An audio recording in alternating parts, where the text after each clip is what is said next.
Good morning, everybody. Happy Monday. We have an amazing show for everybody today. What do we have, Krystal? Big show this morning. You guys may be aware there was a huge dump of highly classified documents coming straight from the Pentagon with regards to the U.S.'s efforts in the Ukraine war and a lot else besides. Oh, yeah. All over the world. We were able to obtain that set of documents and have done some, deep research into them ourselves. So we're going to be breaking down some of the most significant revelations, purported revelations from these documents. So we'll get to all of that. There's some other big stories breaking, though, as well. Big battle between Elon Musk and Twitter versus Substack. Major fallout there. Matt Taibbi's involved. We'll give you all the details there. Also, Governor Greg Abbott of Texas is working to pardon a man who was convicted of killing a protester. This is a really tricky one. We'll tell you everything we know about that situation. And a huge internal Republican battle between Laura Loomer and Marjorie Taylor Greene. Got all the messy details there for you as well. But we did want to start with those leaked documents, which are quite extraordinary. Yeah, so we have some extraordinary reporting we're able to offer here, everybody. I know that there are some images specifically around Ukraine and others that are generally widely available, but there is actually a full set of the full documents that were originally posted on that Discord server that we were able to obtain from a confidential source. Now, we've gone through our own reporting process over here at Breaking Points, and we've pulled out a couple of stories that have already been reported by the MSM. We reported them out ourselves, but we also were able to bring you guys two exclusive stories here at BP. We reached out to the White House and the Pentagon for comment. We did get a response from the Pentagon and were redirected from the National Security Council back to the DOD and the intelligence community for statements. So for all intents and purposes, the White House is not weighing in here. And with those caveats, this set of documents, extraordinary set of documents, as I said, some of which has already been out there, but much of which has really not. And from what I can glean based upon our confidential source, based upon the full set of the documents that we were able to obtain, this is a pretty rarefied custody. So we're very happy to be able to provide so much of it to you and to not just talk about it in a cable news bite, and actually spend some time. And I also want to say thank you so much to the premium subs and others. It's very sensitive for people like us, independent people, to to be handling extraordinarily highly classified material. And so to know that you guys have our back in the case that, somebody decides to take our videos down, or there's already censorship requests, which we will get to in a little bit. We know that we have all of you. So thank you to everybody who is a premium sub or who can help us out. BreakingPoints.com, supporting journalism like what we're doing here now. Let me just say before we jump into characterizing some of the information that was contained in these documents, there is a report that one piece, the casualty numbers, and we'll break this down for you specifically, was altered. But the Pentagon, in their statement to us, is not actually denying the veracity of these claims. There are a lot of mainstream outlets that are reporting on the claims contained therein. Some of the information that is in the documents is sort of like verified in real time by what actually happened on the ground. So there's a lot of reason to believe that the information is accurate, but no one has been able to fully verify the veracity of the information contained in the documents. But again, the Pentagon is not denying that these documents are highly classified and came from, official government sources. So that's just to sort of set the stage here. We've tried to handle this as carefully and responsibly as we possibly can. And again, to echo what Saagar said, really appreciate you guys for backing us up and enabling us to do this kind of reporting, which is incredibly consequential. That's right. Two big goals here. Don't get the door knocked down by the FBI. And number two, which is make sure that we handle it, responsibly, make sure that we try our best to confirm it, although the Pentagon effectively did through some of what they have given us. And then really, most importantly, is give people the best information possible that obviously the government did not want out there. The biggest story to the Ukraine and Russia conflict that has come out of these documents has been floating around out there, but remains probably the most consequential slide of the several images that have come out from what we assume is a very, very highly classified from the top intelligence briefing circulating sometime in the last couple of months. Let's go ahead and put this up there on the screen. What we're basically able to offer you is our assessment here of the documents, which show that two breaking points show a rapidly approaching supply issues for the Ukrainian air defense capabilities. They say that the U.S. believes that the risks of increased Russian air capabilities is going to rise in the coming months ahead of the Ukrainian anticipated spring offensive. And I'm going to spend some time here. This has also been now reported by the Washington Post and the New York Times. But what has come out of these documents is that the Soviet S-300 and Buk air defense systems make up 89% of Ukrainian protection against most fighter aircraft and some bombers above 20,000 feet. In effect, that is what is stopping from Russia from establishing air superiority over all of Ukraine. Now, according to the projections inside of these documents, one set of these missiles was to be fully depleted by May 3rd, the other one mid-April. So obviously, it's April 10th, the day that we're able to go ahead and bring you this, and we are very, very rapidly approaching the exact date through which the initial projections that were provided 1 or 2 months ago, based upon what we can glean from these docs, at which some 90% of Ukrainian air defense capabilities are going to run out. There are a couple of problems, actually, that come here for the Ukrainians in terms of their air defense capabilities, because many of these are Soviet-era missile systems, which we are not necessarily producing in the same mass-producible way for our defense supply chain. A lot of it is older stock and others that either we had or other NATO allies had that they were able to provide for them.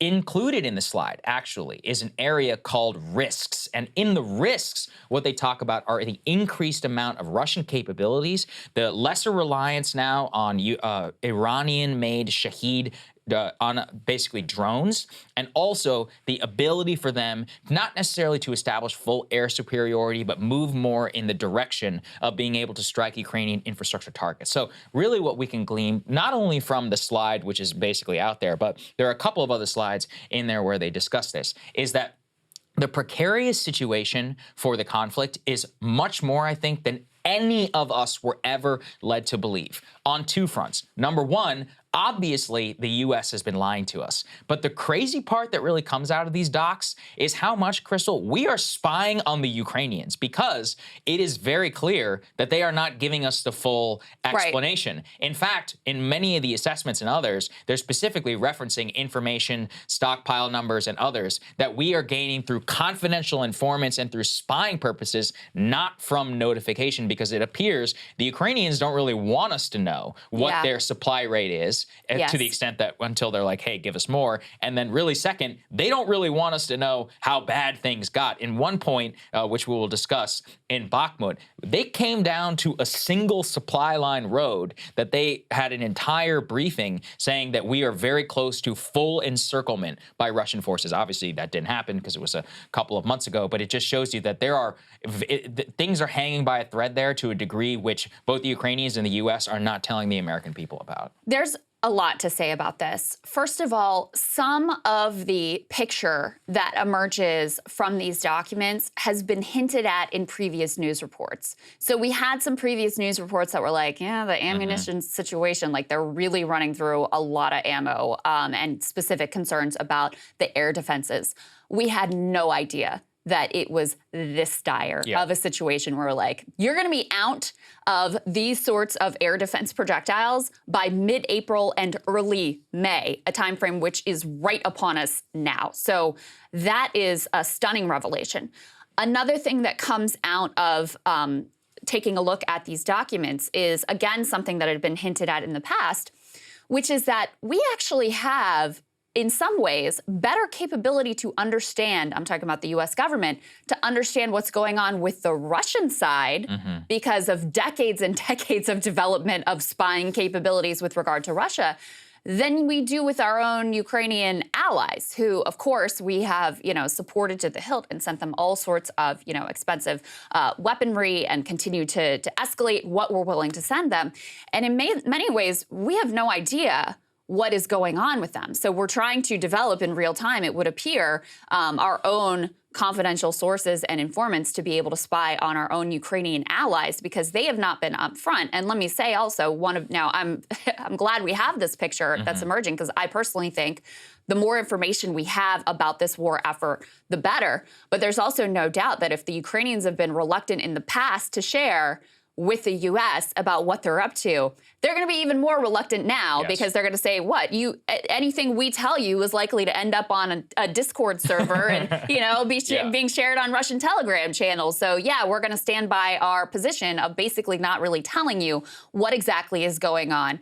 All of this is profoundly important. One question I asked myself as I was reading this, because you always want to say, like, am I getting played here? Is this like Russian misinformation that's being put out? Is it Ukrainian is it American misinformation? This is an intentional leak from the administration. Because with regards to this particular report, you can already see in some of the mainstream press framing the push they're going to make, which is that's why we've got to ramp up support. Yes. That's why, in particular, we need to send fighter jets, because this Soviet-era stuff, this is not something we can reproduce. So the only answer here really is to provide Ukrainians with fighter jets. So if it was just this piece that had been leaked here, I would actually be really skeptical of the intent of putting this information out there. But you'll see as we go through the further reporting, a lot of this is profoundly embarrassing for the Americans. Some of it is profoundly embarrassing for the Ukrainians. Some of it is profoundly embarrassing for the Russians as well. Not to mention some of our allies. We're going to talk about reporting with regard to South Korea. Very embarrassing for Israel. There's some stories in here that are really, really quite extraordinary in terms of the recent protest activity in Israel. So the fact that it embarrasses everyone in some certain way, to me, is an indication. Now, there's no guarantees, but it's an indication that this was a genuine leak, that the U.S. government did not want that out there. And that's also underscored by the fact that the Pentagon is going to quite extraordinary lengths to make sure that this is taken down from every channel it is available currently on the internet. Yeah, that's right. And actually, to reference the part that's profoundly embarrassing for the Russians, let's go ahead and put this next one up there on the screen. This was from a slide that was included on the assessment of the KIA figures, the killed in action. According to the U.S. assessment, Russia had lost between 35.5 thousand, between 43,000 and 500. Now, Ukrainians, according to them, had lost between 16,000 and 17,500. The reason why this figure is important is that this slide was actually initially doctored. Basically, it was taken, the original slide, it was posted on this Minecraft Discord server, which is a whole other discussion for another day.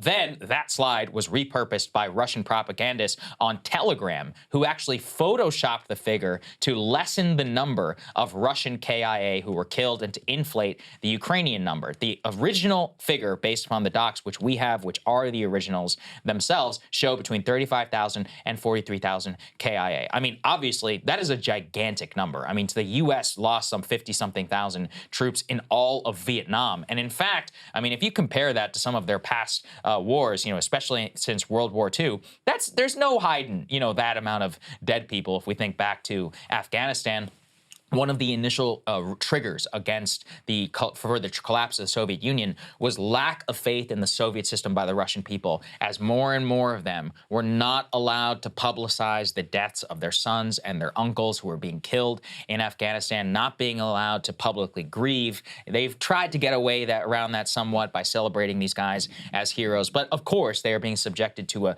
dramatic internal repression campaign to lessen the figures for overall KIA. I mean, and of course, you have to take this with a grain of salt. This is what the U.S. intelligence community believes. But as you said, Krystal, these are highly classified internal documents. There's probably no real reason to lie internally. This is what we believe. We do not, though, of course, have a solid figure. There's simply no way to know. The Ukrainian figure, though, 16,000 to 17,500, I sent these around to some military analysts that I trust. One of them flagged to me that even though that figure could be half, of course, the defensive is always going to have less casualties than the offensive. But secondary, Russia has the ability to replace many of its troops. Ukraine does not. Yeah. Part of the reason why much of their fighting age population has actually fled the country, and you're seeing reports of 40, 50-year-old Ukrainians who are having to re-enlist in the military in order to fight, and also why they're preventing military-age males from leaving the country itself. So, you know, it's kind of like if you think about the American Civil War, which a lot of people know, the South had less people, but one of the reasons why they were able to be victorious in many ways, because obviously it's easier to be defensive, but one of the things that did them in the end was that they were not able to replace many of their soldiers who, even though they may be higher quality and on the defensive, eventually, if enough of them die, you don't have enough new recruits, you're going to succumb and you're going to have to be defeated on the battlefield. Yeah. And I think there's a couple important things to say here. I mean, first of all, the numbers that are being shared confidentially, apparently, according to these documents, among high-level government officials are not actually what has been shared with the American public, so I think that's important to keep in mind. Another important thing to keep in mind here is, according to the underlying source document, these casualty the assessments are given with low confidence. So even internally, they're saying, we're not 100% on these, and they could be sort of wildly off. So that's important to keep in mind.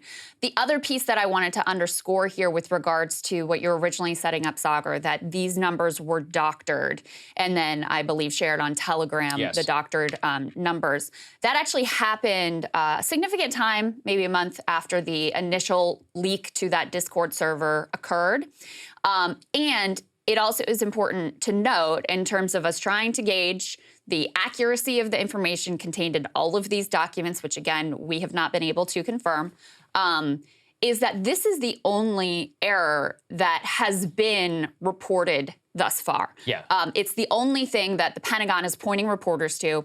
It's the only thing that the mainstream press is also pointing to, is just these figures being doctored on this Telegram channel about a month later. Now, does that mean that everything else is 100% accurate? No, you can't say that. But we're just trying to give you as much information as possible so you can judge for yourself, how seriously to take the information that is in these documents. So as far as we know, thus far, this is the one error that they've been able to really concretely nail down, where the documents were altered in a way to be more favorable to Russia. Let's go to the next one, and this is probably one of our most significant finds. As far as we know, this is being exclusively reported by us. Included in one of the slides here is that leaked documents show that the U.S. assesses that elements of the Ukrainian intelligence service were behind an attack on a Russian plane in Belarus in February. Now, why does this matter? Because what they point to actually in the original slide is they say that the Ukrainian intelligence services, according to them, violated internal orders on operations outside of Ukraine and conducted this attack on the Russian plane. Now, side by side, what we have over there is Belarus actually saying that Ukrainians were behind a February drone attack specifically on the type of plane that we're talking about here. So we can put side by side that the Belarusians and the Russians blamed the Ukrainian services for doing this. There wasn't necessarily a denial from Kyiv, but there also was a bit of a hush-up over it. That was enough to, significant enough to actually be included in the internal U.S. assessment. And it raises a real question. How much control does Zelensky actually have over the Ukrainian intelligence services? And perhaps this is credence to the idea that there are a bunch of just rogue elements inside of the government. They're basically doing whatever they want. We know about the bombings inside of Russia, of the pro-war blogger, of Dugin's daughter, of the Crimean Bridge, dare I say the Nord Stream attack, which, was supported by somebody. That one I don't think anybody at the top wouldn't have known about. But the question, though, remains, whenever Ukraine does something, who is doing it? Because it seems clear here what comes out of the docs from not only us spying on them and their deep amount of secrecy, but their own command and control does not seem to be as solid as we, Zelensky presents himself as the leader here and obviously in the Western press and to his own people. But obviously there are elements of the government there that, they don't necessarily listen to him. And who knows what they're going to drag them into and by extension, us into. Yes. So number one, it could be that they're just sort of like rogue and lawless, which, Americans will be familiar with the way that rogue and lawless intelligence agencies can act on their own and prosecute their own foreign policy. That's number one. Number two is it could be sort of intentional on Zelensky's part to keep his own hands clean when they're engaging in, what are effectively, in some instances, international acts of terrorism, potentially. So there's, that potential piece. But the most important part for a U.S. audience is we are deeply enmeshed in this war effort. I would say that we are engaged in a proxy war versus Russia. Now, the Biden administration would very much dispute that. But it's certainly the way that the Russians view it, and it's certainly the way that the Chinese view it as well, which we'll get into here as well. When any of these acts, whether it's the bombings in Russia, whether it is blowing up the Crimean Bridge, when it's whatever the hell happened with Nord Stream, when it's this sort of attack on Belarusian soil, all of these things have potential massive impacts in terms of possible escalation. And might I remind you, we are still dealing with a nuclear-armed superpower. And we're also still dealing with, China kind of on the sidelines deciding how involved directly they're going to get into this conflict. So these are not little incidents. These are massively, potentially impactful. And so you have to ask the question, how much control does Zelensky have over his own intelligence services?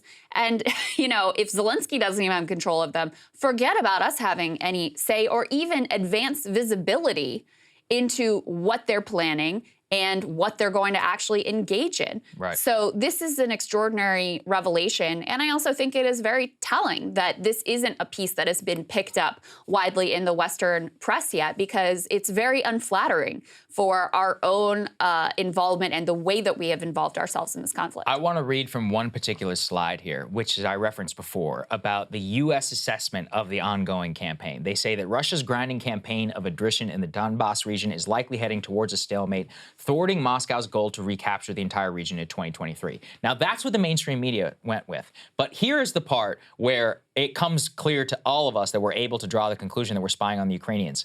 This is the U.S. intelligence community speaking to the commanders. We would have higher confidence in our assessment if we could accurately estimate the endurance of Ukraine's operations on the Kharkiv, Luhansk, and Donetsk fronts. We cannot account for the toll that Ukraine's August counteroffensive in eastern southern France have taken on Russian troop morale and others, and they continue to reference not having full-scale inquiry into the actual Ukrainian troop strength and what they were doing, both on the Ukrainian and the Russian side. That's just a little picture behind the scenes of how they are not able to actually see fully what the Ukrainians are doing. Yeah. Ergo, that means that they're not sharing the information with us. And in many of these cases, throughout the docs, they reference confidential information and sources. Well, and let me say this. I can't really blame the Ukrainians. I understand they're trying to do what they need to do. They want to paint the picture as best they can to keep the supplies flowing and have their greatest chance to be able to succeed in their war effort. But we are not just like helpless bystanders here. We have a lot of leverage that we could use if it was important to us to actually understand what is happening on the ground, or to actually understand the type of, international acts that the Ukrainian intelligence services may be considering engaging in. If that was important to us, we have so much leverage, because their war effort, which comes out very clearly in these documents, is wholly dependent on Western NATO support, primarily from the United States of America. So we clearly have not used the leverage that we have to try to obtain a fulsome understanding of what is happening on the ground here, which I think is important for the American people to understand as well. I've referenced it too. Another one of the craziest documents inside of these, which we've discussed, we didn't make a full graphic for it, was really just literally the headline of it inside of their of their briefing is Ukrainian forces in Bakhmut almost encircled. Plans to send in elite unit to stabilize catastrophic situation. They don't tell us about any of this. None of it. They literally say they were almost encircled by Russian forces and they had a single tenuous supply road. And when the military internally is describing this as, quote, a catastrophic situation, well, I think that you can say that it's obviously a disaster. Now, it didn't, the Russians didn't end up winning in that particular instance, but overall, throughout this, what you see are the precarity of Ukrainian defenses, both at the ground level and in the air level, and the KIA figures, but also the toll that has happened with Russia. Their inability to make any real gains so far throughout their possible spring offensive, and also just the significantly high KIA figure that comes through. It's a chaotic situation on the ground there, where we were being lied to on almost all fronts: the NATO front, the Russian front, and the Ukrainian front. And I think it's important that all of us have as much fulsome information into that as possible. Hey guys, ready or not, 2024 is fully upon us now, and Saagar and I have been brainstorming ways that we can really up our game for this critical election. Yeah, we rely on our premium subs to expand our coverage, to add staff, to upgrade the studio. We just want to give you the best independent coverage